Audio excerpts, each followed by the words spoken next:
Hi ವೀಕ್ಷಕರೇ, ಎಲ್ರಿಗೂ ನಮಸ್ಕಾರ. 2026ರ ಧನುರ್ ರಾಶಿಯ ವಾರ್ಷಿಕ ಫಲ ಹೇಗಿದೆ ಅಂತ ಹೇಳಿ ಇವತ್ತಿನ ಒಂದು ಸಂಚಿಕೆಯಲ್ಲಿ ತಿಳಿದುಕೊಳ್ಳೋಣ. ಧನುರ್ ರಾಶಿಯವರಿಗೆ 2026ರ ವರ್ಷ ಹೇಗಿರಲಿದೆ? ಔದ್ಯೋಗಿಕ ಕ್ಷೇತ್ರದಲ್ಲಿರುವವರ ಬೆಳವಣಿಗೆ ಹೇಗೆ? ವಿದ್ಯಾರ್ಥಿಗಳಿಗೆ ಈ ವರ್ಷ ಶುಭದಾಯಕವೇ? ವ್ಯಾಪಾರಸ್ಥರಿಗೆ ಜ್ಯೋತಿಷ್ಯ ದಿಕ್ಸೂಚಿ ಹೇಗಿದೆ? ಕೌಟುಂಬಿಕ ಜೀವನ ಹೇಗಿರಲಿದೆ? ಆರೋಗ್ಯ, ಆರ್ಥಿಕ ಸ್ಥಿತಿಯಲ್ಲಿ ಶುಭ ಫಲಗಳಿವೆಯಾ ಎನ್ನುವ ವಾರ್ಷಿಕ ರಾಶಿ ಫಲವನ್ನ ಇವತ್ತಿನ ಒಂದು ವಿಡಿಯೋದಲ್ಲಿ ತಿಳಿದುಕೊಳ್ಳೋಣ. 2026ರ ರಾಶಿ ಫಲದ ಪ್ರಕಾರ ಧನುರ್ ರಾಶಿಯವರಿಗೆ ಈ ವರ್ಷ ಹೇಳುವುದಾದರೆ, ಈ ವರ್ಷ ಧನುರ್ ರಾಶಿಯವರು ಶನಿಯ ದೈವದ ಪ್ರಭಾವದಲ್ಲಿರುತ್ತಾರೆ. ನಿಮ್ಮ ರಾಶಿ ಆಡಳಿತ ಗ್ರಹವಾದ ಗುರು ವರ್ಷದ ಆರಂಭದಲ್ಲಿ 7ನೇ ಮನೆಯ ಮೂಲಕ ಸಾಗುತ್ತಾನೆ ಮತ್ತು ಶನಿಯ ನಕಾರಾತ್ಮಕ ಪರಿಣಾಮಗಳನ್ನ ತಗ್ಗಿಸಲು ಕೆಲಸ ಮಾಡುತ್ತಾನೆ.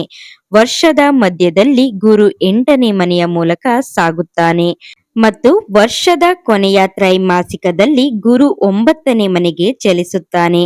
ಇದು ಶುಭ ಪ್ರಯೋಜನಗಳನ್ನ ತರುತ್ತದೆ. ಈ ವರ್ಷ ಧನುರ್ ರಾಶಿಯ ಜನರು ಸಕಾರಾತ್ಮಕ ಶಕ್ತಿ ಮತ್ತು ಆತ್ಮವಿಶ್ವಾಸವನ್ನ ಅನುಭವಿಸುತ್ತಾರೆ. ಜನವರಿ 2026ರಿಂದ ಪ್ರಾರಂಭಿಸಿ ವರ್ಷ ಪೂರ್ತಿ ಮೀನ ರಾಶಿಯಲ್ಲಿ ಶನಿಯ ಪ್ರಭಾವದೊಂದಿಗೆ ಜವಾಬ್ದಾರಿ ಮತ್ತು ಸ್ವಯಂ ನಿಯಂತ್ರಣದ ಪ್ರಜ್ಞೆ ಆಳವಾಗುತ್ತದೆ. ಈ ವರ್ಷ ವೃತ್ತಿ, ವ್ಯವಹಾರ, ಪ್ರೇಮ ಸಂಬಂಧಗಳು, ಆರೋಗ್ಯ, ಸಂಪತ್ತು ಮತ್ತು ಶಿಕ್ಷಣದಂತಹ ಜೀವನದ ಪ್ರಮುಖ ಕ್ಷೇತ್ರಗಳಲ್ಲಿ ಸಮತೋಲನ, ಸುಧಾರಣೆ ಮತ್ತು ಪ್ರಗತಿಯನ್ನ ಸೂಚಿಸುತ್ತದೆ. 2026ರ ಧನುರ್ ರಾಶಿಯ ಜಾತಕವು ಈ ವರ್ಷವು ನಿಮ್ಮ ಸಾಮರ್ಥ್ಯಗಳನ್ನ ಸಾಬೀತುಪಡಿಸಲು, ಹಿಂದಿನ ಪ್ರಯತ್ನಗಳಿಂದ ಲಾಭ ಪಡೆಯಲು ಮತ್ತು ಹೊಸ ಅವಕಾಶಗಳನ್ನ ಸ್ವೀಕರಿಸಲು ನಿಮಗೆ ಅವಕಾಶವನ್ನ ನೀಡುತ್ತದೆ ಎಂದು ಸೂಚಿಸುತ್ತದೆ. ಜೂನ್ 2026ರ ನಂತರ ಗುರುವಿನ ಕರ್ಕಾಟಕ ರಾಶಿ ಪ್ರವೇಶವು ಹೋರಾಟದ ನಂತರ ಯಶಸ್ಸಿನ ಅವಕಾಶವನ್ನ ತರುತ್ತದೆ. ಈ ಬಾರಿ ಕೆಲವು ಶುಭ ಘಟನೆಗಳು ಸಹ ಸಂಭವಿಸುತ್ತವೆ ಮತ್ತು ನಿಮ್ಮ ಖರ್ಚುಗಳು ಸಹ ಹೆಚ್ಚಾಗುತ್ತವೆ. ನಿಮ್ಮ ಜೀವನದಲ್ಲಿ ಸ್ಥಿರತೆ ಕ್ರಮೇಣ ಹೆಚ್ಚಾಗುತ್ತದೆ ಮತ್ತು ನಿಮ್ಮ ನಿರ್ಧಾರಗಳಿಂದ ನೀವು ತೃಪ್ತರಾಗುತ್ತೀರಿ. ಇದು ಸ್ವಯಂ ಅಭಿವೃದ್ಧಿ, ಪರಿಶ್ರಮ ಮತ್ತು ತಿಳಿವಳಿಕೆಗೆ ಸಮಯವಾಗಿರುತ್ತದೆ. ಇದು ನಿಮ್ಮ ಜೀವನಕ್ಕೆ ಹೊಸ ದಿಕ್ಕನ್ನ ನೀಡುತ್ತದೆ. ಈ ವರ್ಷ ನಿಮ್ಮ ಮಾನಸಿಕ ಶಕ್ತಿಯನ್ನ ಬಲಪಡಿಸುತ್ತದೆ. ಅಕ್ಟೋಬರ್ 2026ರ ನಂತರ ಗುರುವಿನ ಸಿಂಹ ರಾಶಿ ಪ್ರವೇಶವು ನಿಮ್ಮ ದೃಷ್ಟಿಕೋನಕ್ಕೆ ಸ್ಪಷ್ಟತೆಯನ್ನ ತರುತ್ತದೆ ಮತ್ತು ವೃತ್ತಿ ಪ್ರಗತಿಗೆ ಅವಕಾಶವನ್ನ ಸೃಷ್ಟಿಸುತ್ತದೆ. ಜೀವನವು ಕೆಲವು ಸವಾಲುಗಳನ್ನು ಒಡ್ಡಿದರೂ ನಿಮ್ಮ ಬುದ್ಧಿವಂತಿಕೆ ಮತ್ತು ನಿರ್ಣಾಯಕತೆಯು ಅವುಗಳನ್ನ ನಿವಾರಿಸಲು ನಿಮಗೆ ಅನುವು ಮಾಡಿಕೊಡುತ್ತದೆ. ಇನ್ನು ಆರ್ಥಿಕ ಸ್ಥಿತಿ ಬಗ್ಗೆ ನೋಡೋದಾದ್ರೆ, ಧನುರ್ ರಾಶಿಯವರಿಗೆ ಆರ್ಥಿಕ ವಿಷಯಗಳಲ್ಲಿ 2026ರ ಸಾಮಾನ್ಯವಾಗಿ ಉತ್ತಮವಾಗಿರುತ್ತದೆ. ಈ ವರ್ಷ ಶುಭ ಕಾರ್ಯಕ್ರಮಗಳಿಗೆ ಖರ್ಚು ಮಾಡುವ ಸಾಧ್ಯತೆ ಇರುತ್ತದೆ. ಆದಾಯ ಮೂಲಗಳು ಬಲಗೊಳ್ಳುತ್ತವೆ ಮತ್ತು ಆರ್ಥಿಕ ಪರಿಸ್ಥಿತಿ ಕ್ರಮೇಣ ಸುಧಾರಿಸುತ್ತದೆ. ಜನವರಿ 2026ರ ಉದ್ದಕ್ಕೂ ಮೀನ ರಾಶಿಯಲ್ಲಿ ಶನಿಯ ಸ್ಥಾನವು ಖರ್ಚು ಮತ್ತು ಉಳಿತಾಯದ ಬಗ್ಗೆ ಎಚ್ಚರಿಕೆಯನ್ನ ತರುತ್ತದೆ. ಹಣಕಾಸಿನ ನಿರ್ಧಾರಗಳನ್ನ ಚಿಂತನಾಶೀಲವಾಗಿ ತೆಗೆದುಕೊಳ್ಳಬೇಕಾಗುತ್ತದೆ, ಆದರೆ ಸರಿಯಾದ ದಿಕ್ಕಿನಲ್ಲಿ ತೆಗೆದುಕೊಳ್ಳುವ ಕ್ರಮಗಳು ಪ್ರಯೋಜನಗಳನ್ನ ನೀಡುತ್ತವೆ. ಜೂನ್ 2026ರಿಂದ ಗುರುವಿನ ಪ್ರಭಾವದಿಂದ ಆದಾಯ ಮತ್ತು ಆರ್ಥಿಕ ತಿಳುವಳಿಕೆ ಸುಧಾರಿಸುತ್ತದೆ. ಕುಟುಂಬದ ಜವಾಬ್ದಾರಿಗಳು ಹೆಚ್ಚಾಗಬಹುದು, ಆದರೆ ನಿಮ್ಮ ಹಣಕಾಸಿನ ಯೋಜನೆಗಳು ನಿಮ್ಮನ್ನ ಸಮತೋಲನದಲ್ಲಿರಿಸುತ್ತದೆ.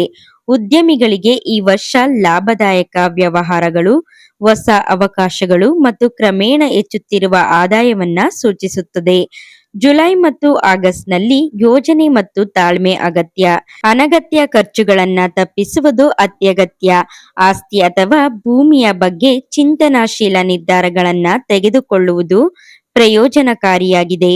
ಅಕ್ಟೋಬರ್ 2026ರ ನಂತರ ಗುರುವಿನ ಸಂಚಾರವು ಹೂಡಿಕೆ ಅವಕಾಶಗಳನ್ನ ಸೃಷ್ಟಿಪಡಿಸುತ್ತದೆ. ಮನೆ ಹೊಂದುವ ಸಂತೋಷವನ್ನ ನೀವು ಕಾಣಬಹುದು. ಈ ವರ್ಷದ ಕೊನೆಯಲ್ಲಿ ಧಾರ್ಮಿಕ ಪ್ರವಾಸ ನಡೆಯುವ ಸಾಧ್ಯತೆ ಇದೆ. ಯಾವುದೇ ಶುಭ ಘಟನೆಯು ನಿಮ್ಮ ಖರ್ಚುಗಳನ್ನ ಹೆಚ್ಚಿಸುತ್ತದೆ.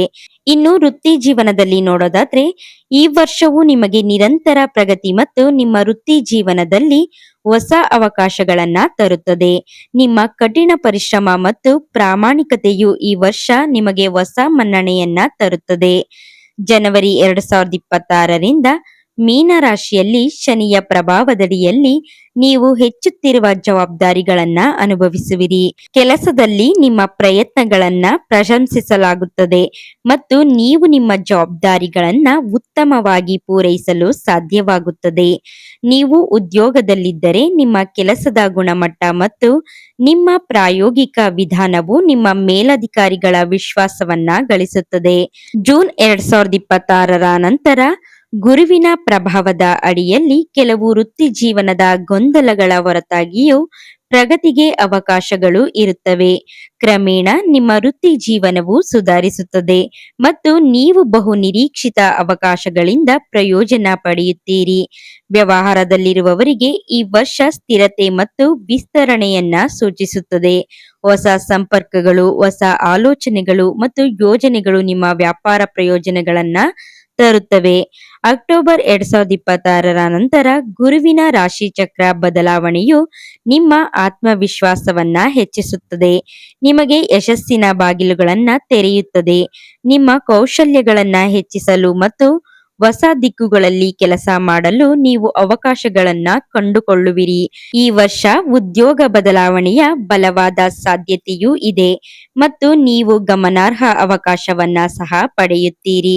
ಇನ್ನ ವೈವಾಹಿಕ ಜೀವನದಲ್ಲಿ ನೋಡೋದಾದ್ರೆ 2026ನೇ ವರ್ಷವು ವೈವಾಹಿಕ ಜೀವನಕ್ಕೆ ಮಿಶ್ರ ಜೀವನದ ಲಕ್ಷಣಗಳನ್ನ ತೋರುತ್ತಿದೆ. ಈ ವರ್ಷ ನೀವು ನಿಮ್ಮ ವೈವಾಹಿಕ ಜೀವನದಲ್ಲಿ ಏರಿಳಿತಗಳನ್ನ ಎದುರಿಸಬೇಕಾಗುತ್ತದೆ. ಪ್ರತಿಕೂಲ ಸಂದರ್ಭಗಳಲ್ಲಿ ನಿಮ್ಮ ಸಂಗಾತಿಯ ಭಾವನೆಗಳನ್ನ ಅರ್ಥ ಮಾಡಿಕೊಳ್ಳಲು ಪ್ರಯತ್ನಿಸಿ ಮತ್ತು ಅವರ ಕಡೆಗೆ ಸಮರ್ಪಣಾ ಭಾವನೆಯನ್ನ ಹೊಂದಿರಿ. ಯಾವುದೇ ರೀತಿಯ ತಪ್ಪು ತಿಳುವಳಿಕೆ ಇದ್ದರೆ ಅದನ್ನ ತಕ್ಷಣ ತೆಗೆದುಹಾಕಿ, ಇಲ್ಲದಿದ್ದರೆ ವಿಷಯವು ಉಲ್ಬಣಗೊಳ್ಳಬಹುದು. ನಿಮ್ಮ ಸಂಗಾತಿಯ ಕಡೆಗೆ ನಿಮ್ಮ ಜವಾಬ್ದಾರಿಗಳನ್ನ ಅರ್ಥ ಮಾಡಿಕೊಳ್ಳಿ ಮತ್ತು ಅವರ ಅಗತ್ಯಗಳನ್ನ ಪೂರೈಸಿ. ಇದು ನಿಮ್ಮ ವೈವಾಹಿಕ ಜೀವನವನ್ನ ಸಂತೋಷಪಡಿಸುತ್ತದೆ. ಶಿಕ್ಷಣ ಕ್ಷೇತ್ರದಲ್ಲಿ ಮಕ್ಕಳಿಂದ ಉತ್ತಮ ಪ್ರದರ್ಶನ ಇರುತ್ತದೆ. ನಿಮ್ಮ ಸಂಗಾತಿಯ ಆರೋಗ್ಯದ ಬಗ್ಗೆಯೂ ಕಾಳಜಿ ವಹಿಸಿ. ನಿಮ್ಮ ವೈವಾಹಿಕ ಜೀವನದ ಜವಾಬ್ದಾರಿಗಳಿಂದ ಓಡಿ ಹೋಗಬೇಡಿ ಮತ್ತು ನಿಮ್ಮ ಸಂಗಾತಿಯ ಬಗ್ಗೆ ಅಸಡ್ಡೆಯನ್ನ ತೋರಿಸಬೇಡಿ. ಇನ್ನ ಪ್ರೇಮ ಜೀವನದ ಬಗ್ಗೆ ನೋಡೋದಾದ್ರೆ ಪ್ರೀತಿ ಮತ್ತು ಕುಟುಂಬ ಜೀವನದ ಬಗ್ಗೆ ಧನುರಾಶಿಯವರಿಗೆ ಈ ವರ್ಷ ನಿಮ್ಮ ಸಂಬಂಧಗಳಿಗೆ ಹೆಚ್ಚಿನ ತಿಳುವಳಿಕೆ ಮತ್ತು ಆಳವನ್ನ ತರುತ್ತದೆ.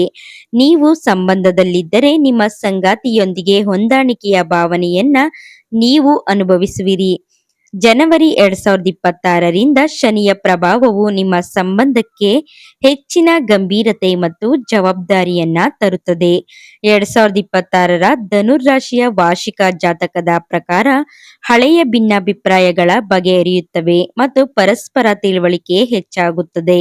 ಪರಸ್ಪರರ ಭಾವನೆಗಳನ್ನ ಗೌರವಿಸುವುದು ನಿಮ್ಮ ಸಂಬಂಧವನ್ನ ಬಲಪಡಿಸುತ್ತದೆ. ಜೂನ್ 2026ರ ನಂತರ ಗುರುವಿನ ಪ್ರಭಾವವು ಭಾವನಾತ್ಮಕ ಸಂಪರ್ಕವನ್ನ ಗಾಢಗೊಳಿಸುತ್ತದೆ. ಈ ವರ್ಷ ಅವಿವಾಹಿತ ವ್ಯಕ್ತಿಗಳಿಗೆ ವಿವಾಹದ ಸಾಧ್ಯತೆಯನ್ನ ತರುತ್ತದೆ. ಅಕ್ಟೋಬರ್ 2026ರ ಸುಮಾರಿಗೆ ಆತ್ಮವಿಶ್ವಾಸ ಮತ್ತು ಅಭಿವ್ಯಕ್ತಿಯ ಸ್ಪಷ್ಟತೆಯು ಜೀವನದಲ್ಲಿ ಸಾಮರಸ್ಯ ಮತ್ತು ಸಹಕಾರವನ್ನ ಹೆಚ್ಚಿಸುತ್ತದೆ. ಧನುರಾಶಿಯವರಿಗೆ ವರ್ಷದ ಕೊನೆಯಲ್ಲಿ ಕೆಲವು ಒಳ್ಳೆಯ ಸುದ್ದಿಗಳು ಬರಬಹುದು. ಇನ್ನು ಆರೋಗ್ಯದ ಬಗ್ಗೆ ನೋಡೋದಾದ್ರೆ ಧನುರಾಶಿಯವರಿಗೆ ಈ ವರ್ಷ ಆರೋಗ್ಯದ ವಿಷಯದಲ್ಲಿ ಮಿಶ್ರ ಫಲ ನೀಡಲಿದೆ. ವರ್ಷದ ಆರಂಭದಲ್ಲಿ ಕೆಲವು ಆರೋಗ್ಯ ಸಮಸ್ಯೆಗಳು ಉದ್ಭವಿಸಬಹುದು, ಆದರೆ ನಿಯಮಿತ ದಿನಚರಿಯನ್ನ ಅಳವಡಿಸಿಕೊಳ್ಳುವುದು ಪ್ರಯೋಜನಕಾರಿಯಾಗಿದೆ. ಬಲವಾದ ಮಾನಸಿಕ ಆರೋಗ್ಯವನ್ನ ಕಾಪಾಡಿಕೊಳ್ಳಲು ಸಾಕಷ್ಟು ವಿಶ್ರಾಂತಿ, ಸಕಾರಾತ್ಮಕ ಚಿಂತನೆ ಮತ್ತು ಸಮತೋಲಿತ ಜೀವನ ಶೈಲಿ ಅತ್ಯಗತ್ಯ. ಜೂನ್ 2026ರ ನಂತರ ಗುರುವಿನ ಪ್ರಭಾವವು ಕ್ರಮೇಣ ಮಾನಸಿಕ ಸ್ಥಿರತೆ ಮತ್ತು ಆತ್ಮವಿಶ್ವಾಸವನ್ನ ಸುಧಾರಿಸುತ್ತದೆ. ಅಕ್ಟೋಬರ್ 2026ರ ನಂತರ ಶಕ್ತಿಯ ಮಟ್ಟಗಳು ಹೆಚ್ಚಾಗುವ ನಿರೀಕ್ಷೆ ಇದೆ. ಹೆಚ್ಚಿನ ಕೆಲಸದ ಒತ್ತಡವು ಆಯಾಸ ಅಥವಾ ಒತ್ತಡಕ್ಕೆ ಕಾರಣವಾಗಬಹುದು. ಆದ್ದರಿಂದ ವಿಶ್ರಾಂತಿ ಮತ್ತು ಕೆಲಸದ ನಡುವೆ ಸಮತೋಲನವನ್ನ ಕಾಯ್ದುಕೊಳ್ಳುವುದು ಅತ್ಯಗತ್ಯ.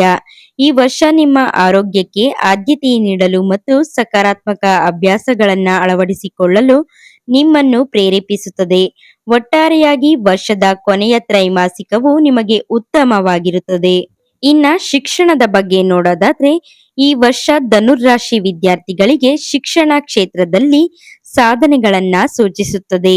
ನಿಮ್ಮ ಕಠಿಣ ಪರಿಶ್ರಮಕ್ಕೆ ಖಂಡಿತವಾಗಿಯೂ ಪ್ರತಿಫಲ ಸಿಗುತ್ತದೆ. ಜನವರಿ 2026ರ ಉದ್ದಕ್ಕೂ ಮೀನ ರಾಶಿಯಲ್ಲಿ ಶನಿಯ ಸ್ಥಾನವು ಅಧ್ಯಯನದಲ್ಲಿ ಶಿಸ್ತು ಮತ್ತು ಸ್ಥಿರ ಅಭ್ಯಾಸವನ್ನ ಪ್ರೇರೇಪಿಸುತ್ತದೆ. ಸ್ಪರ್ಧಾತ್ಮಕ ಪರೀಕ್ಷೆಗಳಿಗೆ ತಯಾರಿ ನಡೆಸುತ್ತಿರುವ ವಿದ್ಯಾರ್ಥಿಗಳಿಗೆ ಈ ವರ್ಷ ಉತ್ತಮ ಅವಕಾಶಗಳನ್ನ ತರುತ್ತದೆ. ನೀವು ಹೊಸ ಕೋರ್ಸ್ ಅಥವಾ ಕೌಶಲ್ಯವನ್ನ ಕಲಿಯಲು ಬಯಸಿದರೆ ಈ ಸಮಯ ಅನುಕೂಲಕರವಾಗಿರುತ್ತದೆ.